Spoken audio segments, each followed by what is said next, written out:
साथियों, पुनः स्वागत है, अभिनंदन है हमारे YouTube चैनल ग्रहलोक में। मैं पंडित लोकेश पालीवाल आप सबका अभिनंदन करता हूं। हम विचार करने जा रहे हैं सिंह राशि। सिंह राशि का साप्ताहिक फलादेश। हाँ, बिल्कुल 23 जून से 29 जून के बीच में आपका यह सप्ताह कैसा जाने वाला है, किन किन चीज़ों से लाभ मिलने वाला है और किन किन बातों का विशेष ध्यान रखना है, क्योंकि कई नुकसान के योग भी बन रहे हैं, इसलिए आपको विशेष इसको मानना है। तो निश्चित तौर पर मैं पूर्ण विश्वास के साथ कह सकता हूं कि आपका सप्ताह एक्सीलेंट होगा।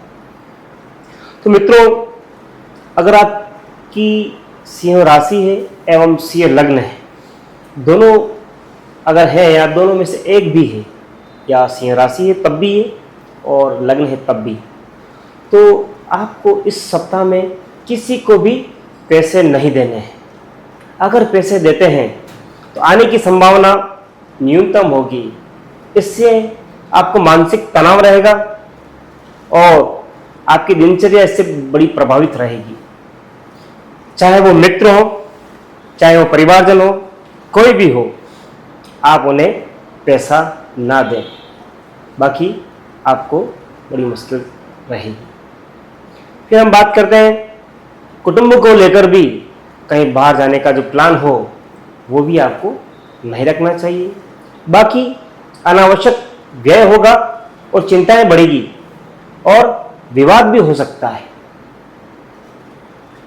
हम ऐसा इसलिए कह रहे हैं क्योंकि धनेश द्वितीय बुध जो है वो द्वादस्थ हो गया है।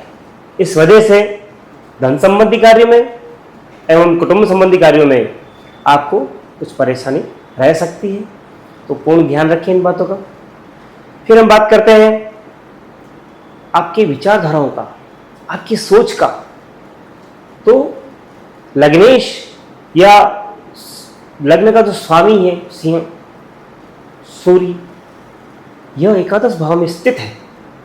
आप सोच विचार कर सारी कार्य कर रहे हैं, है ना।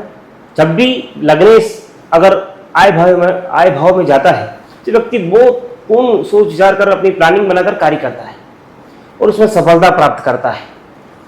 लेकिन आपके साथ यह हो रहा है कि लग्नस्थ मंगल एवं केतु विराजमान है, तो आपको स्वास्थ्य का पूर्ण ध्यान रखना है ना।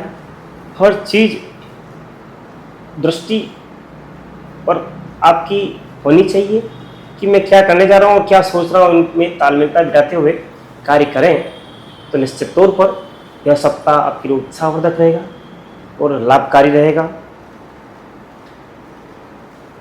कहीं आपको गिरने से चोट लग सकती है, किसी पत्थर के द्वारा चोट लग सकती है, और गिरने से पान से भी चोट लगने के योग बने हुए हैं। तो पूर्ण ध्यान रखें आप अपने स्वास्थ्य का। कहीं छोटी मोटी चोट के साथ रक्त बहाव, चोट लगना या टाँके आना, यह भी हो रहा है। तो ये एक स्वास्थ्य के लिए आपको ध्यान रखना है।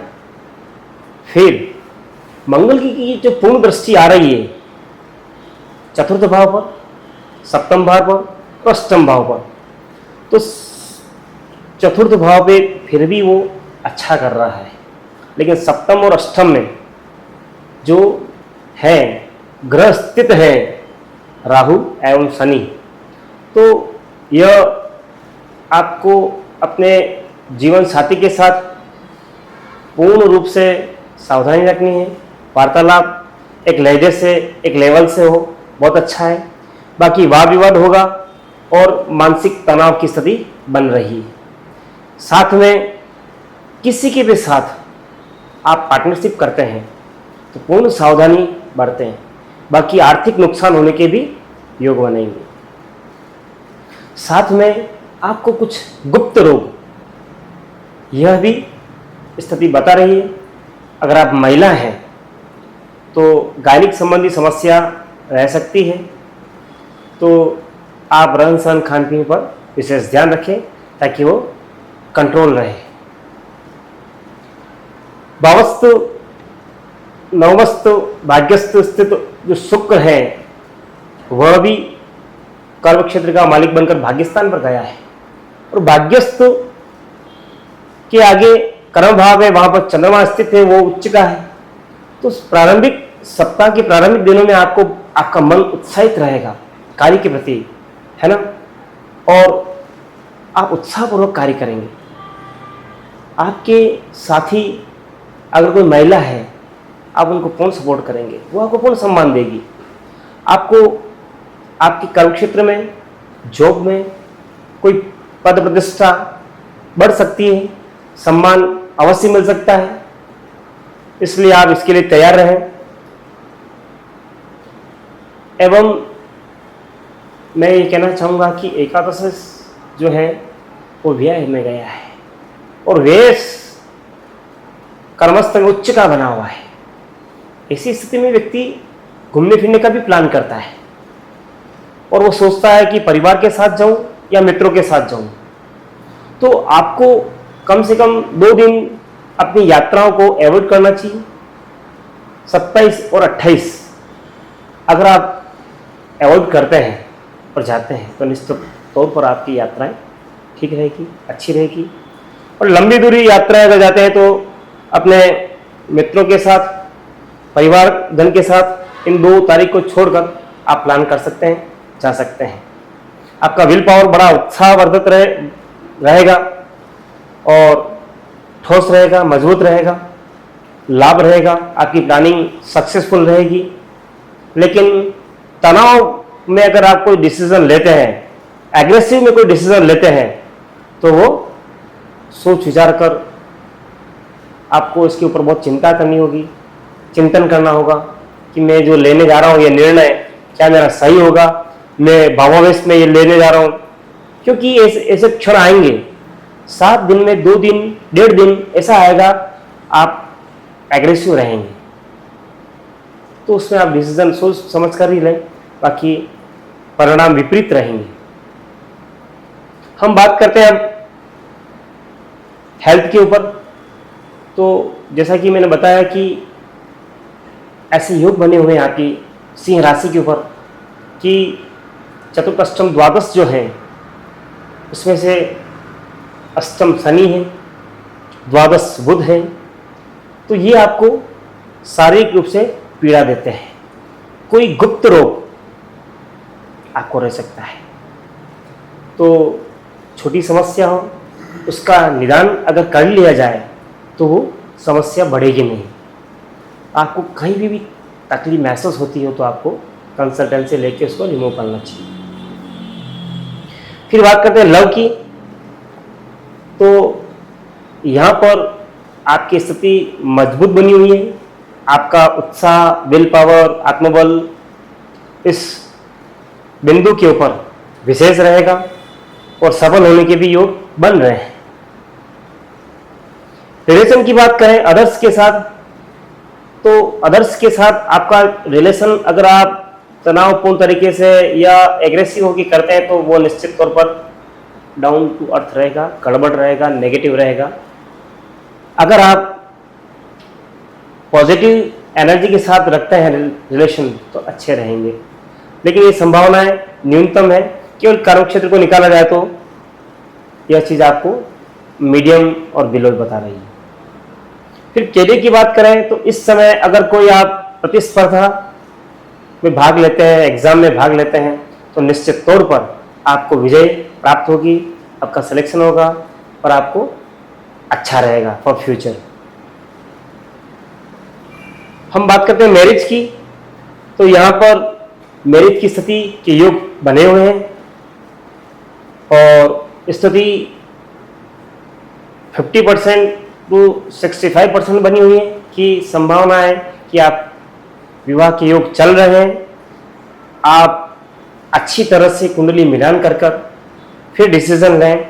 इस वर्ष आप रोका कर लीजिए और विवाह आने वाले साल में कीजिए, तो वो आपके लिए बेहद लाभप्रद रहेगा। बिजनेस की बात करें, कोई नूतन व्यापार अगर प्रारंभ करना चाहते हैं, कोई नूतन व्यापार अगर आप प्रारंभ करना चाहते हैं तो निश्चित तौर पर आपके जो परसेंटेज हैं 65% मैं सोचता हूँ कि अच्छे हैं। किसी महिला साथी से या अपने परिवार की कोई महिला सदस्य, चाहे माताजी हो, चाहे सिस्टर हो, चाहे धर्मपत्नी हो, चाहे बिटिया रानी हो, उनके नाम से आप प्रारंभ करें तो, और उनका कुछ शेयर उसमें रखिएगा, लाभ मैं इनको प्रदान करूंगा, इतना परसेंट, 1%, 2%, जो भी आप मन में सोचें, और 2%, 1% में भगवान के लिए, आपको निश्चित तौर पर सफलता रहेगी, नए आयाम रहेंगे और आपकी महत्वाकांक्षाएं पूर्ण होगी। क्या कर सकते हैं आप, है ना, कि कोई भी सफेद वस्तुएं, है ना, सफेद वस्तुओं का आप कार्य प्रारंभ करें तो आपको अच्छा रहेगा। कोई तरल पदार्थ भी हो सकता है, एवं ये जो देखा जाता है ट्रेड के लिए तो 10वें स्थान, तृतीय स्थान एवं 7वें स्थान, 3 स्थानों से हम विशेष रूप से देखते हैं। तो तीनों में से 2 भाव की स्थिति है वो मजबूत बनी हुई है, तो 65% हम कहते हैं इसी वजह से। और 7वां स्थान जो है वो आपको कुछ रोक रहा है, तो लेकिन 65% बहुत अच्छे होते हैं। हम बात करते हैं स्टूडेंट की, तो आप अच्छी तैयारी कर रहे हैं और इसमें आपको लाभ के पूर्ण योग बने हुए हैं। अगर 65% यहाँ आपको लाभ हो रहा है और 35% यहाँ पर भी रुक रहे हैं, क्यों रुक रहे हैं? प्रतिस्पर्धा जो होती है किस तरह की है। अब आप एग्जाम या कंपटीशन दे रहे हैं तो 10वें स्थान, 5वें स्थान और लग्न स्थान, ये 3 स्थानों का विचार करना होगा। तो लग्नस्थ जो चीज है वो आप 35% रोक रही है, लेकिन 10वें स्थान एवं 5वें स्थान ये आपके 2 प्रबल है, प्रगाढ़ है। तो यहाँ पे 65%, 70% आपको लाभ हो रहा है। तो मैं सोचता हूँ 70% आपको लाभ है, तो आप अवश्य तैयारी कीजिए और इसमें आप भाग लीजिए, आपको सफलता प्राप्त रहेगी। भाग्य स्थित शुक्र जो है और भाग्य मंगल लग्नस्थ हुआ है, तो अपनी विचारधाराओं में आप कुल रहे तो सफलता निश्चित तौर पर मिलेगी, निश्चित तौर पर आपको सफलता मिलेगी और आप आशावान रहेंगे। लेकिन 35% आप नेगेटिव सोचते हैं तो ये आपको परिणामों वांछित फल, प्रतिफल प्रभावी रहेगा। हम बात करते हैं उपायों की, तो सबसे सुंदर उपाय जो है आपको इस सप्ताह में अमावस्या आ रही है ना, और वो 25 तारीख को है। तो 25 तारीख को आप जो है पीपल के पेड़ के नीचे आप दिया लगाएं, 1 लोटा जल चढ़ाएं, लोटे में आप थोड़ा दूध, जो तिल डालकर पिपल में अर्पित करें और अपनी मनोकामना वहाँ निवेदन करें, तो निश्चित तौर पर आपके सारे कार्य अनुकूल बनेंगे और आपको लाभ की स्थिति रहेगी। प्रणाम, साधुवाद।